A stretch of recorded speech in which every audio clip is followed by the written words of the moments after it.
یا ایھا الذین آمنوا لا تقدموا بین یدی اللہ ورسولہ واتقوا اللہ ان اللہ سمیع علیم. اے ایمان والو، اللہ اس کے رسول سے آگے نہ بڑھو، اللہ ہی سے ڈرو، یقیناً اللہ تبارک و تعالی سننے والا اور جاننے والا ہے. اب اس آیت کی روشنی میں جو تین باتیں سمجھ میں آتی ہے وہ یہ ہے. پہلی چیز یہ کہ بخاری کے اندر حضرت عبداللہ بن زبیر سے روایت ہے کہ بنو تمیم ایک قبیلہ تھا، اس کے کچھ سوار آپ صلی اللہ علیہ وسلم کے پاس آئے، اور آنے کے بعد جب پہنچے تو حضرت ابوبکر صدیق نے کہا کہ ان لوگوں میں سے کسی ایک کو امیر بنا دیا جائے. تو نام کی باری آئی کہ کس کو بنایا جائے. تو ابوبکر صدیق نے کہا قعقاع بن معبد کو اس گروپ کا سردار بنا دیا جائے. تو ٹھیک اس کے بغل میں عمر بھی بیٹھے تھے، انہوں نے کہا کہ نہیں، اقرا بن حابس کو بنا دیا جائے. تو اب یہ دونوں آپس میں الجھ گئے. تو ابوبکر صدیق نے کہا اے عمر، ہمیشہ تم میری مخالفت کرتے ہو، یعنی ہم کو دبانے کی کوشش کرتے ہو. تو حضرت عمر نے کہا کہ نہیں، میں آپ کو دبا نہیں رہا، بلکہ میری رائے ہے کہ اقرا بن حابس کو یہ ذمہ داری دی جائے. تب دونوں میں تھوڑی سی آواز تیز ہو گئی. تب یہ آیت نازل ہوئی کہ یا ایھا الذین آمنوا، اے ایمان والو، اللہ اس کے رسول سے آگے نہ بڑھو. یعنی ابھی آپ صلی اللہ علیہ وسلم بیٹھے ہیں، آپ نے کوئی فیصلہ نہیں سنایا ہے، سوار آئے بیٹھے، آپ نے کوئی نرنے نہیں لیا، اس سے پہلے دونوں آپس میں اس کو لے کر کے آپس میں الجھ پڑے.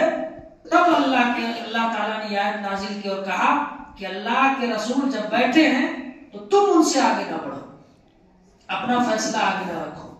ایک چیز. دوسری چیز جو اس سے سمجھ میں آتی ہے وہ یہ ہے کہ اللہ اس کے رسول کا حکم آ جانے کے بعد، ظاہر سی بات ہے نبی کا زمانہ نہیں ہے، قرآن جو اترنا تھا اتر گیا، وہ جو 23 سال مدت میں اترا اس کے بعد سے اسی کی اتباع کا ہمیں ذمہ دار بنایا گیا ہے. تو اب اس سے یہ سمجھ میں آتا ہے کہ جو قرآن اللہ تعالیٰ نے آپ کو دیا اور اس کے اندر جو احکامات نافذ کیے، جو احکامات بیان کیے، ان احکامات کے واضح ہو جانے کے بعد کسی مسلمان کے لیے جائز نہیں ہے کہ وہ اپنا اختیار اس کے آگے رکھے کہ نہیں ایسا نہیں، ایسا ہونا چاہیے. اللہ اس کے رسول کی بات واضح ہونے کے بعد کسی مومن کو کوئی اختیار نہیں کہ وہ اپنی بات اب اس میں گھسے یا اپنی بات کو آگے رکھے کہ نہیں میرا والا صحیح ہے، یہ چاہے جائے کہاں بھی جائے، ہم اس کو نہیں مانتے. تیسری چیز کہ آگے بڑھنے سے کیا مراد ہے. آگے بڑھنے کا مطلب کیا ہے؟ آج کے دور میں کیا سمجھیں گے ہم اس سے؟ یہی سمجھیں گے کہ اگر کوئی مسئلہ ہے اور اس مسئلے کو لے کر کے آپ بیٹھے حل کرنے کے لیے، تو اب ایک آدمی کی ذمہ داری ہے کہ اس مسئلے کا حل قرآن کی روشنی میں تلاش کرے کہ اس کا بہتر صورت کیا ہو سکتا ہے، یا پھر حدیث کی روشنی میں دیکھیں کہ رسول اللہ صلی اللہ علیہ وسلم نے اس طرح کے مسائل میں کیا طریقہ اپنایا ہے. اور اگر معلوم ہو جائے کہ اس مسئلے میں اللہ اس کے رسول کا یہ حکم ہے تو پھر مومن وہاں پہ سرنڈر کر جائے، ان کی بات کو مان لے، اپنی بات چھوڑ دے.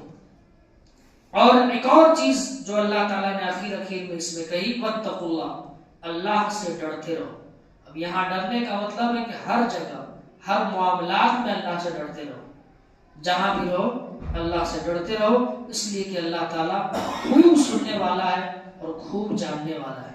اور سینکڑوں آیات ہیں جس کے اندر یہ لفظ ہے سمیع علیم. یہ اللہ کی دو صفاتی نام ہے، سننے والا یعنی اللہ سن بھی رہا ہے اور اللہ جان بھی رہا ہے اور اللہ دیکھ بھی رہا ہے. بصیر کا بھی لفظ ہے. اب جیسے کبھی کبھی بات آتی ہے، لوگ کہتے ہیں کہ پڑھ دیا تو کیا ہو گیا. قرآن کا مطلب ہے کہ اس کو اس کے حروف کے ساتھ تلفظ کے ساتھ پڑھا جائے. صرف ایک مثال میں دے رہا ہے، یہاں جو ایک لفظ ہے نا علیم، علیم ایک الف سے بھی قرآن میں ہے اور علیم ایک عین سے بھی ہے. اگر الف سے پڑھتے ہیں تو معنی بالکل الٹا ہو جاتا ہے اور عین سے پڑھتے ہیں تو معنی بالکل الٹا ہو جاتا ہے. عین کا مطلب یہ ہوا کہ اللہ تعالیٰ یہ اللہ کی صفت ہے، کسی کا نام بھی ہو سکتا ہے، تو اس کا مطلب ہوتا ہے سب سے زیادہ جاننے والا، خوب جاننے والا۔ اور جب الف سے پڑھتے ہیں اس کا مطلب ہوتا ہے دردناک، بھیانک، ڈینجر۔ اب بتائیے کوئی آدمی قرآن کی آیت کو پڑھ دے علیم، تو اس کا معنی کیا ہوا کہ اللہ تعالیٰ بہت ڈینجر ہے، خطرناک ہے۔ ہلکا سا پروناؤنسیشن، تلفظ، اچارن اگر بدلتا ہے تو معنی بدل جاتا ہے۔ کہتے ہیں کہ کیسے وہ پڑھ لے گا تو کہاں ہے، تو ایسے نہیں ہوتا ہے، اس لیے بہت دھیان سے پڑھنا چاہیے قرآن کی آیت کو بھی۔ اللہ تعالیٰ سے دعا ہے اللہ تعالیٰ ہم سب کو کہنے سننے سے زیادہ عمل کی توفیق عطا فرمائے۔